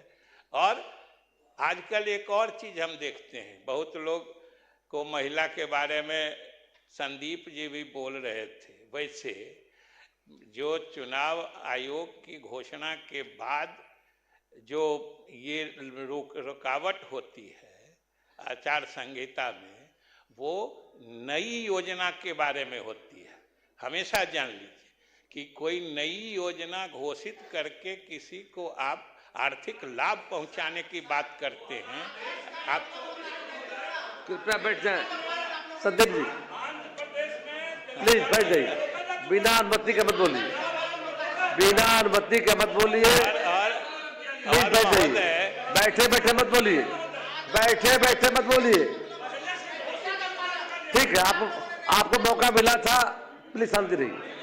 और महोदय अगर ऐसी बात हो तो सरकार के लाखों कर्मचारी हैं, जब चुनाव की घोषणा हो जाए, आचार संहिता लागू हो जाए तो उनको महीने का वेतन भी नहीं दिया जाए कि वेतन दे देंगे तो अलग चीज है। और ये नई योजना के लागू करने के बाद योजना को ऑन गोइंग चालू योजना में देने में कोई रुकावट नहीं है, कोर्ट का फैसला हो चुका है, ये जान लीजिए। नई योजना करके उसको रोकना, खैर महोदय उसमें नहीं बात जानी है। हम ये कह रहे थे महोदय कि हम दूसरी बात कह रहे थे, बिना अनुमति के न बोले, प्लीज बिना अनुमति के न बोले, आसन से अनुमति लेके बोले। मेरा हम दूसरी बात कह रहे थे, हम तो सिर्फ एक उदाहरण दे रहे थे कि आजकल इस जनादेश के एक अति सरलीकृत व्याख्या का प्रचलन हो गया कि सारे इस जनादेश के मूल में इनको सिर्फ महिला रोजगार योजना ही दिखती है महोदय।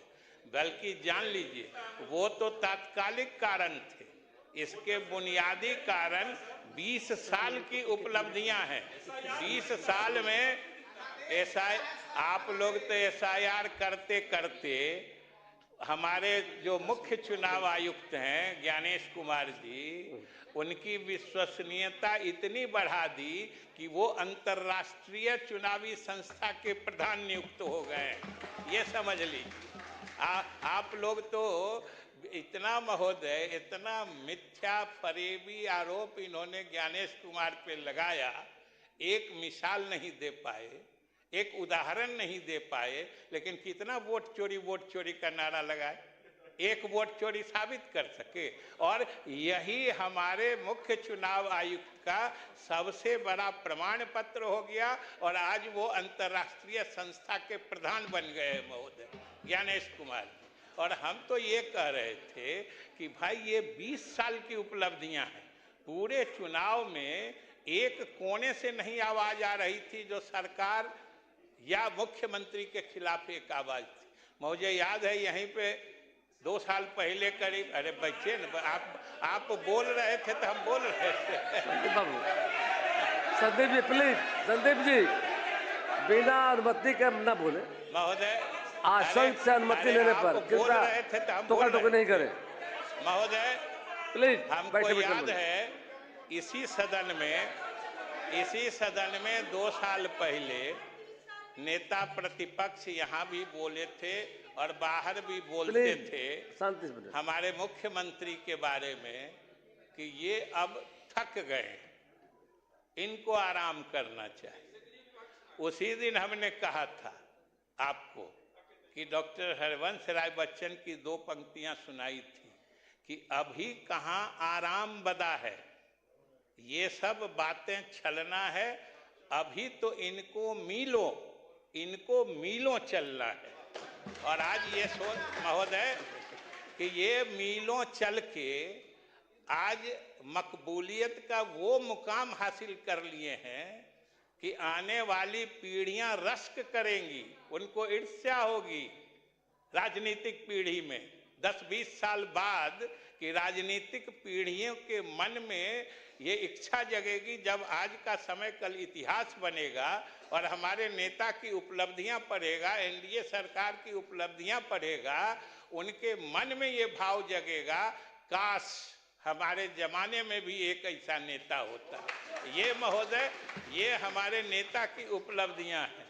और महोदय अंत में, क्योंकि समय नहीं है, हमारे उप मुख्यमंत्री जी को भी बोलना है, और अंत में सिर्फ अब तो एसआईआर पर हम क्या बोले, अब तो एसआईआर पर तो उसको अंत में महोदय समय समय कम है, इसलिए यही कहेंगे कि इस प्रचंड जनादेश के आलोक में हमें अपने जिम्मेदारियों का एहसास भी है। हम अपनी जिम्मेदारियां समझ रहे हैं कि जनाकांक्षाएं भी इसी अनुरूप बढ़ी हुई होंगी, लेकिन महोदय हम भी एनडीए के सभी साथी नीतीश कुमार के नेतृत्व में संकल्पित हैं कि आने वाले समय में जो प्रधानमंत्री नरेंद्र मोदी और मुख्यमंत्री नीतीश कुमार जी के सपनों का विकसित बिहार बना के ही दम लेंगे। ये हम लोग भी संकल्पित है महोदय। और आपका इशारा सिर हिला रहे हैं हमको बैठने के लिए, तो हम बैठ जाते हैं। बहुत बहुत धन्यवाद।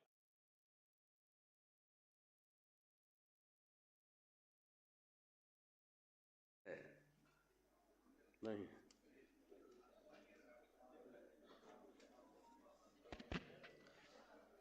धन्यवाद अध्यक्ष महोदय जी। हमको समय बहुत कम है, तो मैं आपको धन्यवाद देते हुए मैं अपनी बात रखता हूँ।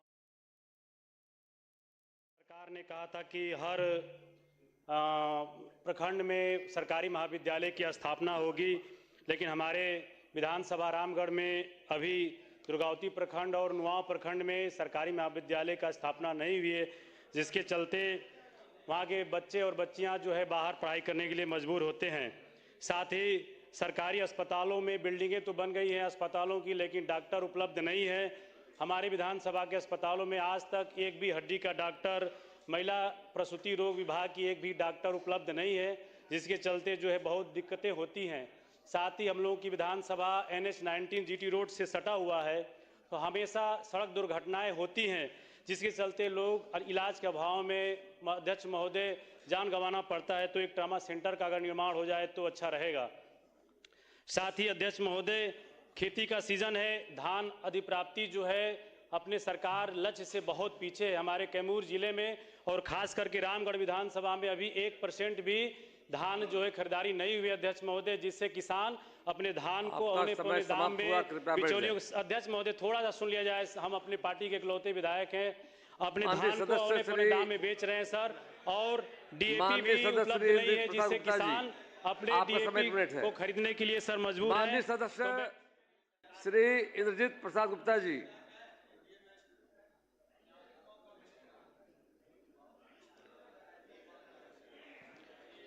Thank you, Mr. Speaker. I stand here to support the speech of Honorable Governor and oppose the speech as well. समय बहुत कम है, मैं सीधा माननीय गृह मंत्री से मुखातिब होना चाहता हूं। बोलिए दबा हो आप इधर देखिए, लेकिन हिंदी में बोले यो। गुप्ता जी आसन। माननीय गृह मंत्री सम्राट चौधरी जी से हम बात करना चाहते हैं। सम्राट जी, आप मजबूत आदमी हैं। आपको जब बुलडोजर बाबा कहता है तो लगता है कॉपी कर रहा है। भैया आप मजबूत आदमी, सम्राट बुलडोजर चलाइए और सम्राट बुलडोजर को स्मार्ट बुलडोजर में बदलिए। सिर्फ मानवीय पक्षों को सामने रखिए और उसके पीछे हिडन एजेंडे को जरूर देखिए, और हमको लगता है कि आप जरूर सम्राट बुलडोजर को स्मार्ट बुलडोजर बदलने में कामयाब होंगे। मेरी शुभकामनाएं आपके साथ है। And with total conviction and with no hesitation I admit कि माननीय मुख्यमंत्री जी ने वीमेन एम्पावरमेंट में जबरदस्त काम किया, इसमें कोई दो राय नहीं। उन्होंने 50% आरक्षण दिया है, महिला पुलिस बल को पूरे देश में सबसे ऊपर किया है, ये बड़ी गौरवान्वित बात है। 35% आरक्षण दिया, मैं इसको एडमायर करता हूँ, इसको एक्नॉलेज भी करता हूँ। लेकिन जब हर घर हर महिला को रोजगार देने की बात आपने कही है और 1,56,00,000 महिलाओं को आपने दिया है, लेकिन स्पीच में एक बात गवर्नर साहब ने कही कि जो अच्छा काम करेगा महिला उसको 1,90,000 देंगे। सर 1 मिनट, तो उसमें जो पेच है सरकार से हम ये जानना। 1 मिनट सर, इकलौता आदमी है सर, बड़ा गरीब आदमी, बोलने दीजिए सर। 1 मिनट और बोलने दीजिए सर। महिला का अधिकार मत छीनिए, महिला खड़ी हो गई। माननीय अध्यक्ष महोदय, मैं बाराचट्टी विधानसभा क्षेत्र की महान जनता को मैं धन्यवाद देती हूं तथा हम पार्टी की ओर से इस गरिमामयी सदन के माध्यम से माननीय राज्यपाल महोदय द्वारा प्रस्तुत प्रेरणादायी, दूरदर्शी एवं विकासोन्मुख अभिभाषण के लिए हार्दिक धन्यवाद ज्ञापन करती हूं और आपको भी विधानसभा अध्यक्ष बनने की ढेर सारी बधाई देती हूं। माननीय मुख्यमंत्री जी 10वीं बार मुख्यमंत्री बने, इसके लिए भी बधाई देती हूं। हमारे देश के यशस्वी प्रधानमंत्री को भी मैं धन्यवाद देती हूं। सभी माननीय विधायकगण को भी धन्यवाद, गृह मंत्री तथा उप मुख्यमंत्री महोदय को भी बहुत बहुत धन्यवाद।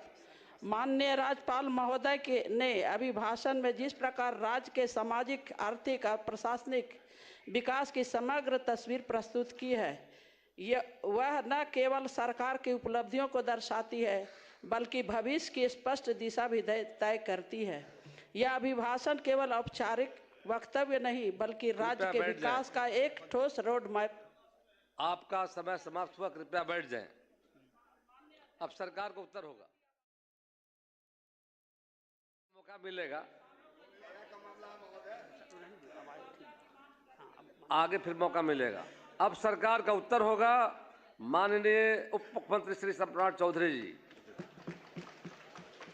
माननीय अध्यक्ष महोदय, महामहिम राज्यपाल के अभिभाषण के धन्यवाद प्रस्ताव वाद विवाद में के सरकार की ओर से जवाब में और लगभग 14 माननीय सदस्यों ने, माननीय मुख्यमंत्री जी ने विशेष तौर पर अपनी बात रखी, माननीय उप मुख्यमंत्री विजय सिन्हा जी, माननीय मंत्री विजय चौधरी जी ने और कई माननीय सदस्य, लगभग 14 माननीय सदस्यों ने अपनी बात को रखा है। और यह सरकार, नई सरकार जनता के आशीर्वाद से चुनकर आई है और 2025 में जो जनमत एनडीए को बिहार की जनता ने दिया है और जो हम लोगों ने कमिटमेंट किया था अपने मैनिफेस्टो के माध्यम से, सभी पांचों पार्टियों ने मिलकर जनता के बीच में कमिटमेंट किया था, उसके आधार पर हम लोगों ने सरकार की रूपरेखा और महामहिम राज्यपाल के माध्यम से सरकार ने अपनी बातों को रखा है। और पिछले 20 वर्षों में नीतीश कुमार जी ने जो पूरा सुशासन, बिहार में जो विकास की गति को आगे बढ़ाने का काम किया, उसकी भी पूरी रूपरेखा इस अभिभाषण के माध्यम से देने का काम किया। जहां हम मेडिकल के सेक्टर में 2005 में, अभी हमारे साथी मित्र सर्वजीत जी बोल रहे थे, बिहार में अंग्रेजों ने 2 मेडिकल कॉलेज बनाए थे और 4 कर्पूरी ठाकुर जी और संयुक्त सरकारों ने 1978 में बनाने का काम किया था, 78 और 67 में किया। उसके बाद कोई भी मेडिकल कॉलेज 1978-79 के बाद 2008 तक एक मेडिकल कॉलेज नहीं बना, चाहे वो कांग्रेस की सरकार रही हो या राष्ट्रीय जनता दल की सरकार रही हो, कभी बना नहीं। लेकिन आदरणीय मुख्यमंत्री नीतीश कुमार जी के नेतृत्व में जब एनडीए की सरकार बनी तो आज गर्व से कह सकते हैं कि लगभग 12 मेडिकल कॉलेज और 27 मेडिकल कॉलेज का प्रक्रिया आगे बढ़ाने का काम एनडीए की सरकार कर रही है। और कई चीजें हमारे विरोधी पक्ष के साथी ने आरोप लगाए, मैं क्योंकि हमारे सारे चीज हमारे माननीय मंत्री और माननीय विधायकों के माध्यम से आपके पास आया, मैं 2-3 चीजों पर बड़ा स्पष्ट बताना चाहता हूं। ये लोग बार बार बोलते हैं कि सुशासन, ये नीतीश कुमार जी ने सुशासन स्थापित किया। यहां कोई बुलडोजर इशू नहीं है, ना मेरा नाम बुलडोजर है, मैं सिर्फ सम्राट चौधरी के नाम से जाना जाता हूं, इतना स्पष्ट रहिएगा। और बिहार में न्यायालय ने तय किया है, न्यायालय ने ये पूरी व्यवस्था खड़ा किया, जिला प्रशासन को निर्देश दिया और सभी जगह जो अतिक्रमण है इसकी कार्रवाई चल रही। माफिया पे तो कार्रवाई होगा ही, चाहे वो जमीन माफिया हो, बालू माफिया हो, शराब माफिया हो, नीतीश कुमार जी के नेतृत्व में कोई बचेगा नहीं, इतना जरूर गारंटी देना चाहता हूं। और कोई भी गरीब हो, एकदम सरकार तो जमीन भी देती है। आदरणीय प्रधानमंत्री नरेंद्र मोदी जी के नेतृत्व में लगभग 60 लाख परिवार को पक्का मकान दिया गया, कभी जाति नहीं पूछा गया, धर्म नहीं पूछा गया, खाने के लिए अनाज हम देते हैं और लगभग 8.5 करोड़ लोगों को सीधा अनाज पहुंचाते हैं, कभी जाति धर्म नहीं पूछे जाते। और सारे चीजों को, वो तो आप माननीय विधायक हैं, वो ज्यादा जान रहे हैं, उचित फोरम पर आप दीजिए, जरूर जवाब मिलेगा। और जिनकी जहां भी अभी मनोहर जी ने कहा कि एफआईआर बिना पैसे का नहीं होता है, तो डीआईजी रहे हैं, लगातार पूरी जीवन जो है पुलिस में ही उन्होंने व्यतीत किया है, तो अपना अनुभव सरकार को शेयर कीजिए।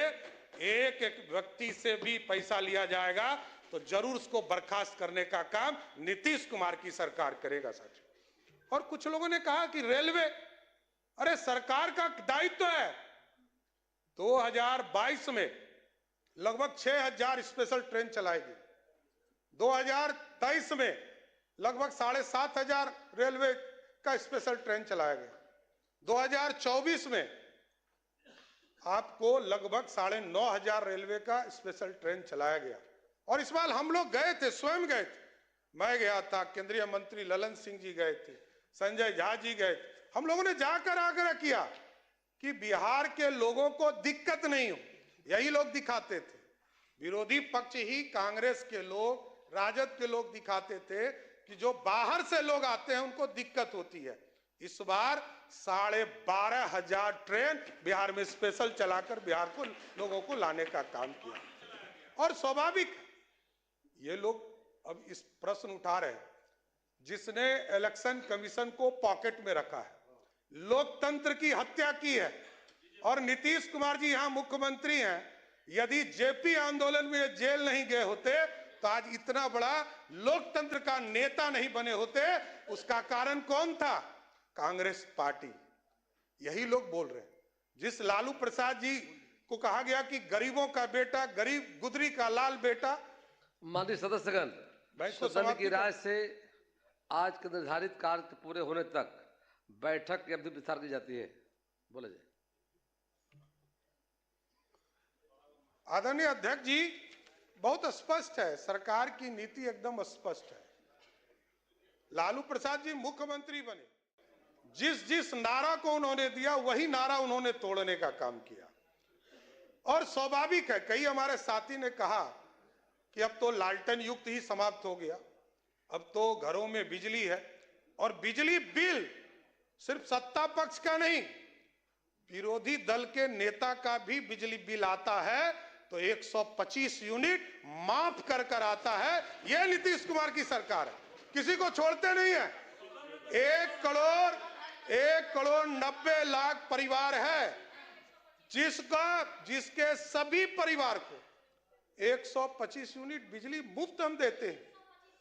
और जानकारी लीजिएगा और विस्तार से, आपको माननीय सदस्य अभी नहीं आई हैं, आगे और अब विचार सब्सिडी और अधिक देते हैं। और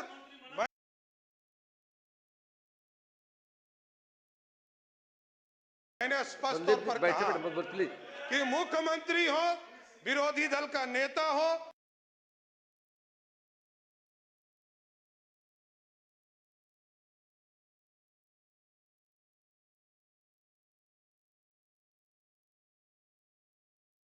गरीब हो, बिहार की सरकार ने जब पॉलिसी बनाया कि 125 यूनिट हम सबको देंगे, तो सबको देने का काम किया, किसी को छोड़ने का काम नहीं किया।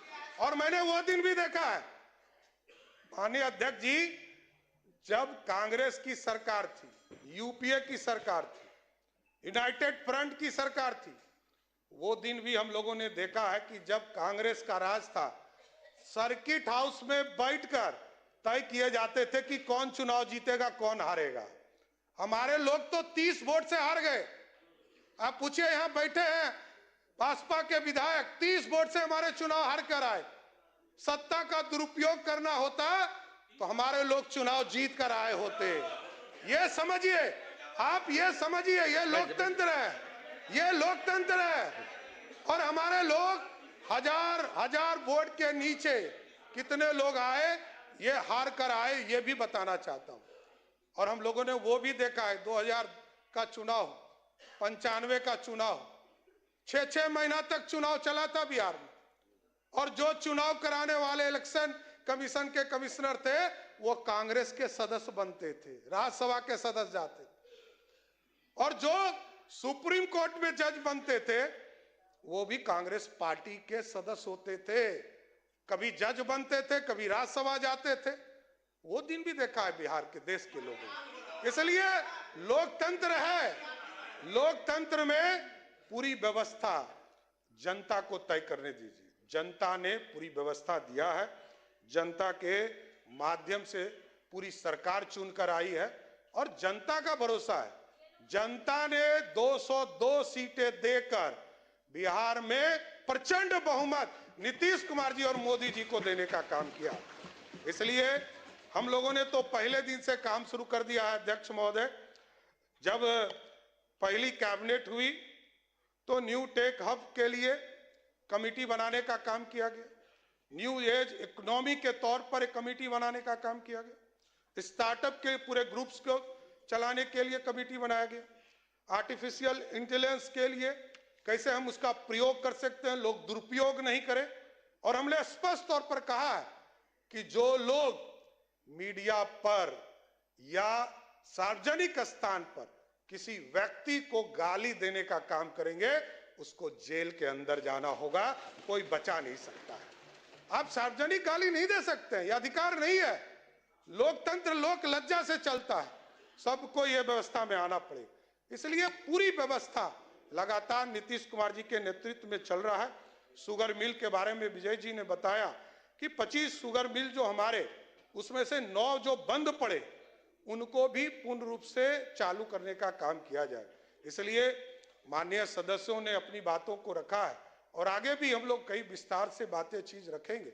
लेकिन मैं अध्यक्ष जी आपके माध्यम से जरूर आग्रह करूंगा सभी माननीय सदस्यों से, कई लोग नए सदस्य हैं, सबको एक ट्रेनिंग भी दीजिए आगे के दिनों में कैसे लोकतंत्र चले और लोकतंत्र अच्छे से चले। लेकिन आज जरूर आग्रह करूंगा कि राज्यपाल अभिभाषण में जो आज वाद विवाद हुआ है, इसको आप लोग पारित करने का काम करें और महामहिम राज्यपाल को धन्यवाद देने का काम जरूर इस सदन करे। धन्यवाद। माननीय सदस्यगण, अब क्या माननीय सदस्य श्री अख्तरुल इमान अपना संशोधन वापस लेना चाहते हैं? वापस लेने में कोई दिक्कत नहीं है सर।